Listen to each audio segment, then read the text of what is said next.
Ladies and gentlemen, the President of the United States, accompanied by Deputy Attorney General Eric Holder, Commander David O'Malley, and Ms. Sherilyn Birdsong.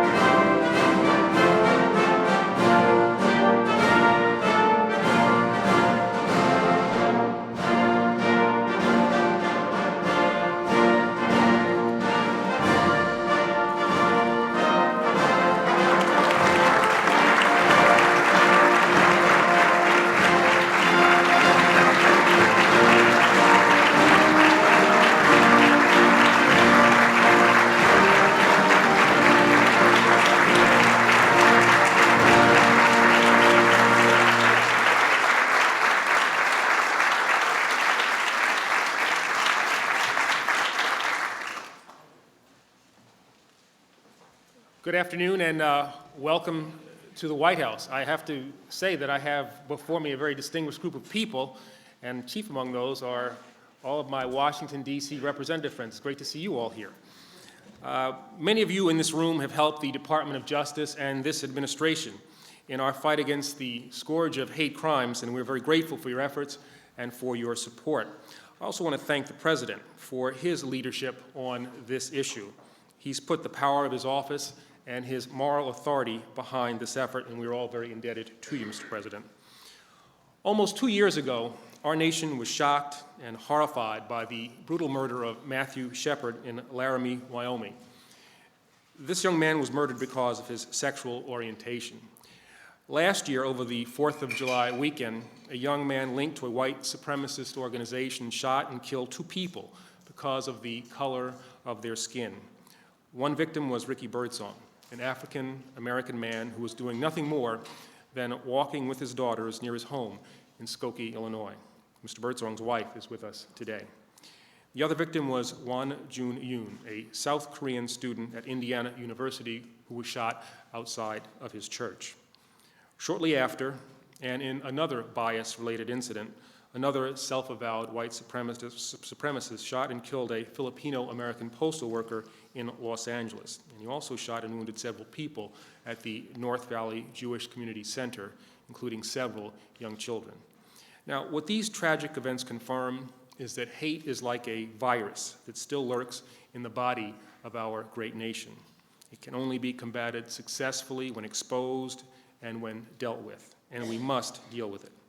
When attacks are initiated simply because the victims look different, practice a different faith, or have a different sexual orientation, America's most fundamental beliefs, our core values, are threatened. Such crimes represent an assault not just on the individual, but also on the community of which he or she is a part, and ultimately are an affront to the nation as a whole.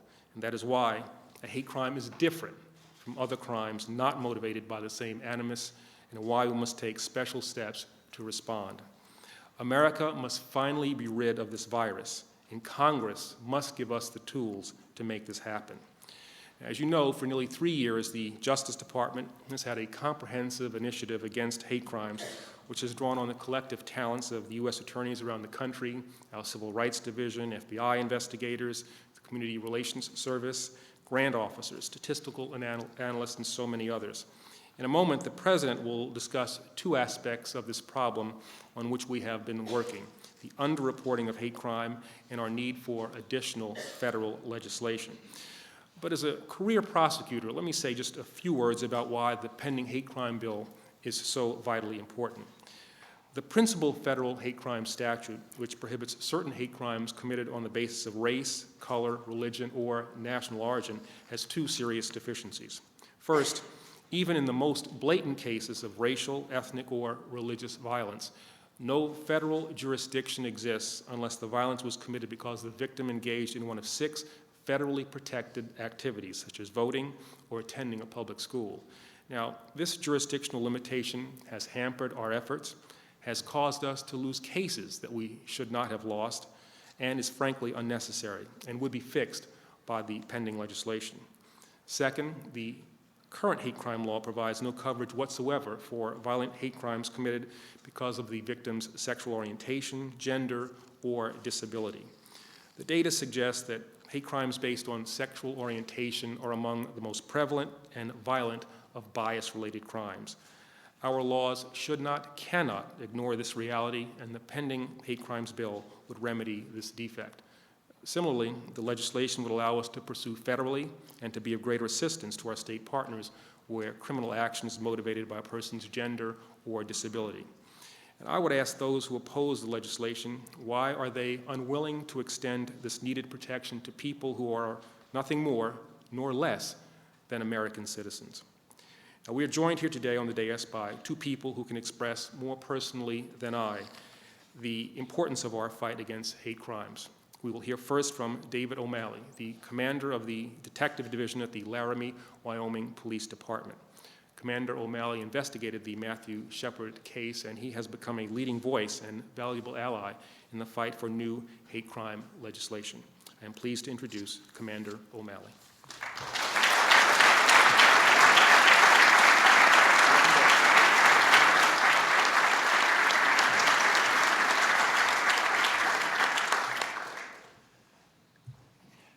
It's a great honor to have the opportunity to address you all here today.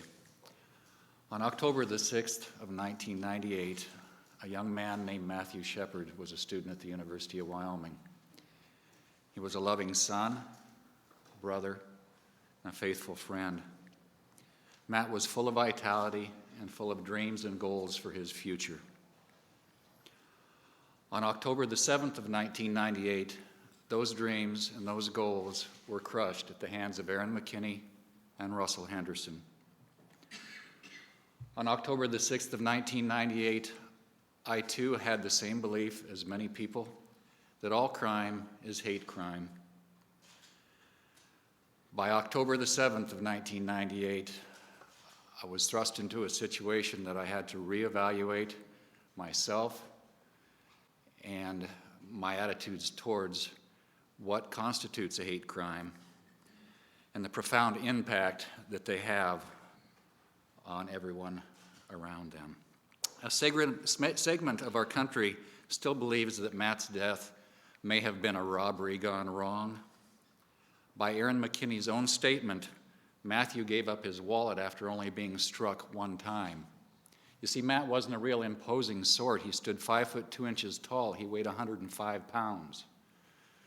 The young man that discovered him tied to a fence in a field east of Laramie, and the first deputy who arrived on a scene thought that he was a young child. Matthew gave up his wallet after only being hit one time. What followed was a torturous ride through hell, to be tied to a fence, beaten, terrorized, and maimed by two men filled with hate. Robbery as a motive was exhausted early in that contact. It was the hatred that carried it on to finality. I call on the House to give local law enforcement agencies the tools they need to properly investigate and prosecute hate crimes. Yes, justice was served in the Shepard investigation, but the Albany County Sheriff's Department did have to furlough 5 deputies because of the costs associated with the investigation and the prosecution of Henderson and McKinney. If the Local Law Enforcement Enhancement Act were passed, this may never have happened. In my job as a police commander, as a police officer, there is nothing more satisfying and important to me than to be able to look into the eyes of family members of victims and say, we are doing all that we can do to help you in this situation. When it comes to the families of hate crime victims, Congress needs to also be able to look these people in the eyes and to honestly say it is doing all that it can. Congress has the opportunity to do that now.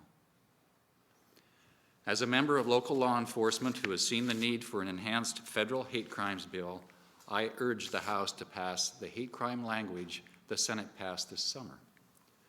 Law enforcement officials throughout the country need Congress to do their jobs in order to help us do ours. If we work together, we can mount a significant and effective response to crimes motivated by hatred. And now I would like to introduce Sherilyn Birdsong.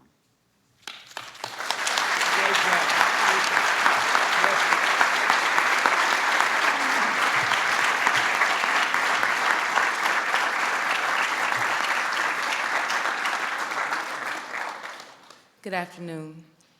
It is an honor and a privilege for me to be here in the White House today. My story is that on July 2nd, 1999, my husband Ricky, of nearly 20 years, was fatally shot as he was jogging with our two youngest children 1 block from our home. He was the target of a 21-year-old white supremacist because of his race and the color of his skin. In an instant, my experience of the American dream became an American nightmare. Unfortunately, the tragedy that my family and I endured is becoming the American way. We are a diverse country. That means that no one is immune to the broad-based harm of such acts of hate. Hate crimes are evil. If we allow this evil to spread, I believe the negative impact will rock the very foundation of our society. So why am I here today? It has been said that the only thing necessary for the spread of evil is for good people to do nothing. Our elected legislators of this great nation today have an historic opportunity and responsibility to do good by including hate crimes legislation as part of the Department of Defense authorization bill. This will communicate the message that our government values human life. I pray that we take advantage of this opportunity. Missed opportunities bear a cost. In this case, the cost is precious lives. I want to personally thank President Clinton and all of the senators and representatives who support hate crimes legislation. And I am hoping for a great celebration when it is passed. At this time, it is my pleasure to introduce our leader of this great nation, President Bill Clinton.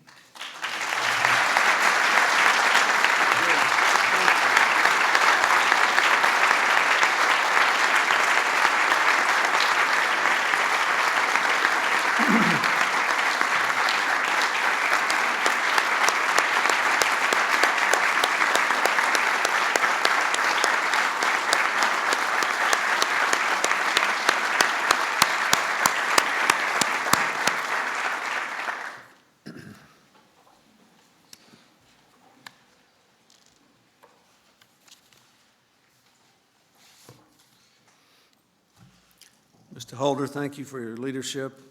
Commander O'Malley, thank you for coming back and for being the embodiment of someone who has changed his position on this and being courageous enough to say so.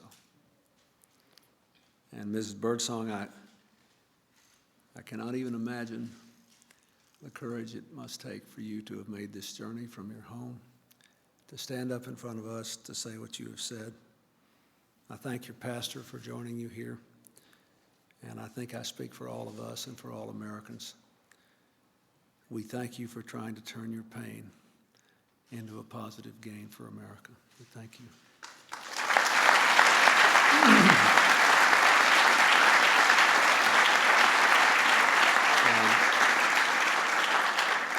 I'd like to thank Justin Dart and Mary Frances Berry and so many other advocates of human rights and civil rights for being in this room today. And I would like to thank the members of the Interfaith Alliance who are here, and of course the members of our DC City Council. Many members of Congress wanted to be here, but they are actually voting now, and in the House they're voting on this, on amendments to this very proposal. So we're here at a very important time. The first ever vote on comprehensive hate crimes legislation is scheduled in the House of Representatives for later today, after the amendments have been dealt with. That would enable us to clear the last legislative hurdle to final passage of hate crimes. In June, with the Vice President standing watch in case a tie had to be broken, the Senate passed a strong bipartisan hate crimes bill. I was very moved by many of the things that were said there, but I want to say a special word of thanks publicly to Senator Gordon Smith from Oregon, an evangelical Christian Republican, for the speech that he gave on that occasion, reminding us that this is not a partisan issue. I hope the House will follow suit. As I have said many times over the last couple of years, it is for me a sad and painful irony that at the beginning of a new century I have done so much to try to fill with opportunity for the American people and to bring full of hope to the rest of the world. With all the modern gadgets we enjoy, we are still bedeviled by mankind's oldest failing, the fear of the other, which so quickly can lead to distrust, then to dehumanization, then to the kind of violence that ended the lives of Matthew Shepard and Ricky Birdsong far, far before their time. We may not ever fully conquer the disease that seems to afflict human hearts everywhere, the compelling need to define ourselves up by defining someone else down. But at least we can do more to make sure that no one in our country is violated simply because of who they are. That's why we're here today. I would also like to point out that there is a connection between the two ways that throughout history, and if you just look at the last century, hate crimes have manifested themselves. Here we talk about sad people twisted inside who somehow felt they could fill a hole in their own lives by taking the lives of other people away. People who had somehow been convinced that they were so superior to other people they could shoot at them, kill them. What possessed that person in California to shoot at all those little kids walking into the Jewish community school? I saw one person said that when he killed a Filipino postal worker, he thought he'd had a double success. He'd killed an Asian and a federal employee. What makes people think that way? There are all kinds of explanations, but we know that it's profoundly wrong to believe that you can ever lift yourself up by putting someone else down. And the point I want to make just briefly is that it's not very far from there to the awful examples we've seen in our time of political leaders who try to get one group of people in the majority in a country to blame all their problems on another group of people in a minority. And then you have a Holocaust, or you have a Kosovo where a whole country is just flushed out. And so this is very important. It is just not true that hate crimes are like other crimes. It is not even true that every crime is a hate crime. And that is fundamentally at the heart of this debate. We had the first ever conference at the White House on this 3 years ago. Since then, we've increased the number of federal agents working on these cases, prosecuted successfully a number of quite serious ones, formed local hate crimes groups with local U.S. attorneys' offices around the nation, and worked with more and more police officers to identify the signs of hate crimes. This coming year, one of the things in our budget I hope the Congress will adopt involves funds for extensive training for local law enforcement officials in this area. But we have to do more. The Deputy Attorney General told you quite eloquently, precisely, and clearly why we need a federal hate crimes law that allows the Justice Department to do so much more than it can now. Commander O'Malley told you the devastating financial consequences that can come to local law enforcement from simply trying to do the right thing without the necessary federal support. But underneath it all, and far more important than everything else, are the stories. The life young Matthew Shepard had, and the one he might have had. The wonderful life Ricky Birdsong had, and the one he might have had. Last year, or in 1998, that's the last year we have figures, there were, listen to this, 7,755 reported hate crimes. Nearly one every hour of every day. More importantly, we know this is only the tip of the iceberg. Today we have new evidence that confirms what many have long suspected, and that is that hate crimes are underreported. A survey conducted by Northeastern University found that as many as 6,000 law enforcement agencies may have encountered hate crimes over the past year, but failed to report them to the FBI. We also learned that 85% of law enforcement officers responding to the survey agree with Commander O'Malley's belief that hate-motivated crimes are more serious than similar crimes not motivated by bias. That's why I'm directing the Justice Department today to work with local authorities to develop a plan within 120 days to make sure we report all hate crimes, so we'll know what the scope of the challenge is. It will examine a number of strategies from pilot programs in states suspected of underreporting to increasing training to help local officials identify such crimes. This is all very important, but only Congress can do what really should be done here. That's why the House must vote yes on the hate crimes legislation offered by Congressman Conyers today, and yes on sending me the final hate crimes legislation before they adjourn for the year. Both yeses are important.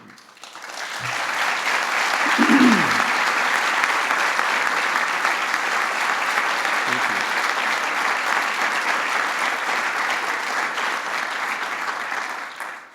I also ask Congress to reauthorize the Violence Against Women Act before it's too late so that we can continue to build on its success.